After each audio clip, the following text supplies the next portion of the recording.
I landed in Hawaii for a week-long vacation with my parents.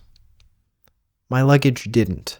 American Airlines lost everything I owned, which included irreplaceable items I'll never be able to get back. This is what happened. I was 20 years old, going on a week-long vacation to Hawaii, Kauai specifically. Anyone who's been to Kauai knows how beautiful and tranquil and lush this island is. I was super excited about it. I had all of the normal standard issue items packed, clothes, toiletries, the works, but I also had some specific unique items packed with me as well. If you've been watching this channel for any amount of time, you know that I went through a point in my life where I was obsessed with parkour and free running.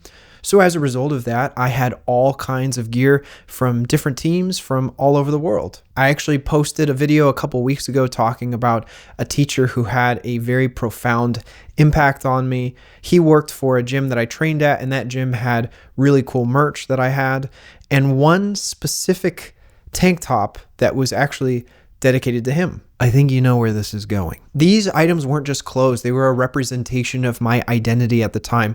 And because these organizations were small, so to speak, it was often that you would order something, it'd be shipped to you, and then it wouldn't be available ever again like 2 weeks later, just because it wasn't a huge apparel company that was producing these things. So they all had sentimental value, and this specific tank top was a light baby blue. I don't own any light baby blue things. Baby blue is not my favorite color. So this one was special, and it had a little goldfish. Now, the goldfish, whatever. I guess I had a goldfish when I was a kid. I can't really make that sound as special as I was hoping. So like any other trip or any other flight I've gone on, I went and checked my bag in without a second thought. See you in Hawaii. And I had no idea what was coming. So we landed in Hawaii. The flight was fine. My parents got their bag. And then we're just waiting at the carousel for my bag, watching that thing go round and round and round. I don't think there is a more anxiety-inducing activity now for me than watching that carousel in anticipation that my stuff is actually going to come off the other side. This continues until the worst possible thing occurs. The carousel stops. I'm standing there staring at this empty conveyor belt with nothing except... Well, there were a couple other people's bags, but I think they just weren't paying attention. My bags weren't there. So then the immediate impact of this is I have what I'm wearing. I have my carry-on bag, which basically just has my charger, but no toiletries, no changes of clothing, and no clothes that I had gotten from all those parkour and free running teams. No goldfish tank top. So we go over to the American Airlines desk, and of course they give us the usual spiel.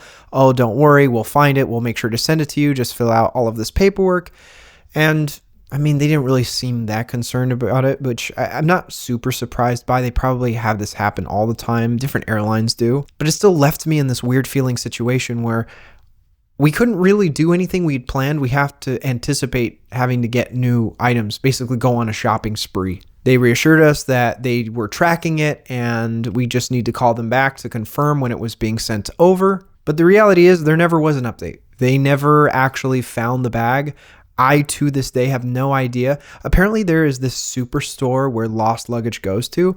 So there is someone out there with my baby blue goldfish tank top right now, assuming it went there. What we ended up getting at the end of the day was money to spend on new items, which was good, I guess. We did go and shop for new clothes, but I didn't get those items back that I really wanted. But you know what? As much as I've been whining and complaining about the beginning of this beautiful trip, it ended up being a blessing in disguise. You see, I had to learn a difficult lesson about being sentimental. You hear all the time, oh, material items are just things. You're not going to be able to take them with you. And that sounds nice hypothetically, but when it actually happens to you, it really sucks.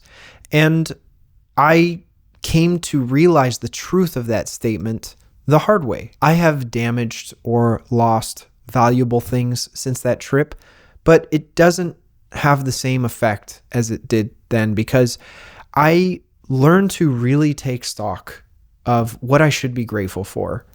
I was going to this amazing, beautiful place. It was one of the last trips I ever went on with my dad, which I cherish forever. And the fact of the matter was we still had this whole week to go out and experience these wonderful things. And in a weird sort of way, it was like a refresher. You know, I had this identity attached to me based on the things I had bought that I really treasured. And having those taken away sort of forced me to refresh, if that makes sense. In another video, I talk about when I studied abroad and I was responsible for only one tiny room, and I was shocked at how much peace this brought me. I wasn't overwhelmed by the idea of doing chores around a house. It was just having to take care of my bed, my desk, and my closet.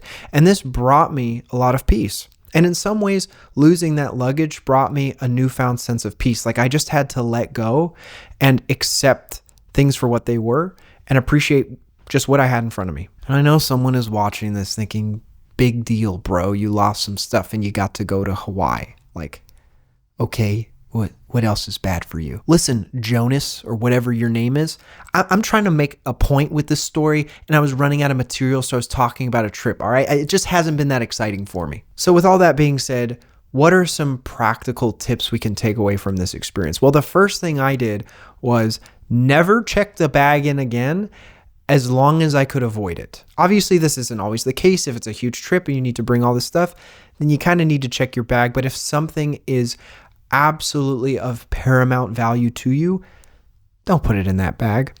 And the second, probably more important lesson is I label my bags from now on. I put a separate tag on them with contact information just in case they ever get lost. There is a way that it can get back to me. Before, there was nothing on it. It was just the label that the airline had given me when it had happened. So lesson learned. And I remember sitting in the hotel one night and just like painstakingly putting every single line of contact info in the event that this ever happened again, which fortunately it hasn't, but you know, it also doesn't really serve its purpose. So TLDR, make sure you write your name down on things. Otherwise, you'll lose the goldfish. Also, the goldfish was never important to begin with. I hope all that makes sense. I go live on Twitch every Monday and Friday. I don't know what time because I just got a new job. You okay? But if you actually care to know, I will keep you updated in our Discord, which will be linked down below in the description. If you've had any awful experiences, either with losing luggage, taking a flight, losing things that are sentimental to you, or just life lessons that are wiser than the ones that I share, I would love to hear them. Leave a comment about it. Anyways, have a good night. I am going to go write my name on some more things.